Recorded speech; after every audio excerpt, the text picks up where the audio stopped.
ہم اکثر رو کر اللہ سے یہ فریاد کرتے ہیں کہ میں اکیلا ہوں، میرے رب تو میری کیوں نہیں سنتا، اور کتنا انتظار کروں، آخر تیری مدد کب آئے گی، تو اتنا دور کیوں ہے۔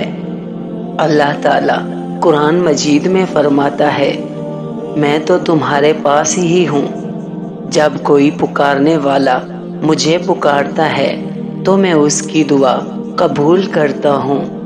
تمہارے پروردگار نے نہ تو تم کو چھوڑ دیا اور نہ ہی تم سے ناراض ہوا، اور آخرت تمہارے لیے دنیا سے کہیں بہتر ہے، اور تمہارا پروردگار تمہیں عن قریب اتنا کچھ عطا فرمائے گا کہ تم خوش ہو جاؤ گے۔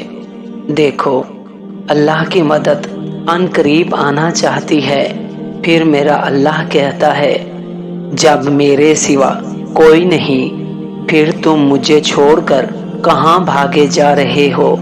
انسانوں سے گلہ کرتا ہے، جانوروں کو کوئی دکھ نہیں، انہیں پتا ہے کہ اللہ ہے اور وہی سب کچھ دیتا ہے۔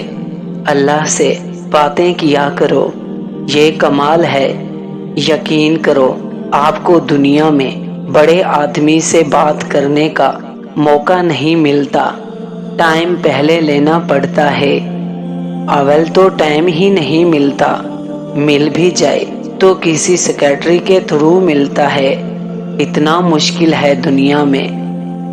مگر میں بتاتا ہوں، جس نے کائنات بنائی ہے اس سے بات کرنا کتنا آسان ہے۔ میرے اور رب کے بیچ کوئی سیکریٹری نہیں ہے، ہاتھ اٹھاؤ اور ڈائریکٹ بات کرنا شروع، جتنی دیر بات کرنی ہے کرو، اور وہ خود فرماتا ہے، مانگو میں تمہیں عطا کروں گا، وہ دینے کے لیے تیار ہے۔ ہم پکارتے ہی نہیں، ہمیں جلدی ہی اتنی ہے، ہمیں اس کے گھر میں چین ہی نہیں آ رہا۔ 2 رکعتیں نفل پڑھ لی، کبھی تسبیح پڑھ لی، سب چلے گئے کونے میں اللہ سے باتیں کرنا شروع کر دی۔ سوچو نا، اپنی ماں سے جب آپ تڑپ کر بات کرتے ہو تو ماں سینے لگا لیتی ہے، جب اللہ سے عرض کرو گے کہ پریشان ہوں، اے میرے مولا پھنس گیا ہوں، اللہ بہت گناہ ہو گئے ہیں، نہیں چھوٹ رہے گناہ میرے مالک، کسی طریقے سے بچا لے، اے اللہ حرام روزی سے بچا لے، بولو نا جو دل میں ہے، اللہ سے باتیں کیا کرو، کون روک رہا ہے تمہیں؟ جس زبان میں بات کرنی ہے اس سے بات کرو، وہ تو دلوں کے حال جانتا ہے، وہ تمہاری کیفیت کو دیکھ رہا ہے، اس کے گھر میں آئے ہو تو مانگو نا اس سے، اور اگر تمہارا مہمان تمہارے ڈرائنگ روم میں بیٹھ جائے اور رونا شروع کر دے کہ پریشان ہوں، تو کیا دھکے دے کر نکال لو گے؟ نہیں نا، تم بولو گے کہ گھر کے اندر آ گیا ہے، مہمان ہے، کچھ تو کرنا پڑے گا، اور جب تم اللہ کریم کے گھر آ گئے اور ادھر آنسو بہانا شروع کر دیے تو کیا خالی لوٹائے گا؟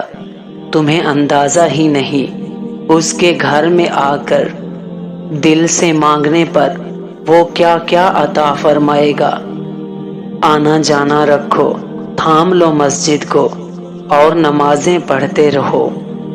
ہم 5 وقت اذان سنتے ہیں لیکن ایسے اگنور کرتے ہیں جیسے کوئی بات ہی نہیں، بلکہ اللہ تو ہمیں 5 ٹائم خود پکار کر بول رہا ہوتا ہے کہ آؤ میری طرف، مانگو مجھ سے، لیکن ہم نماز پڑھتے ہی نہیں۔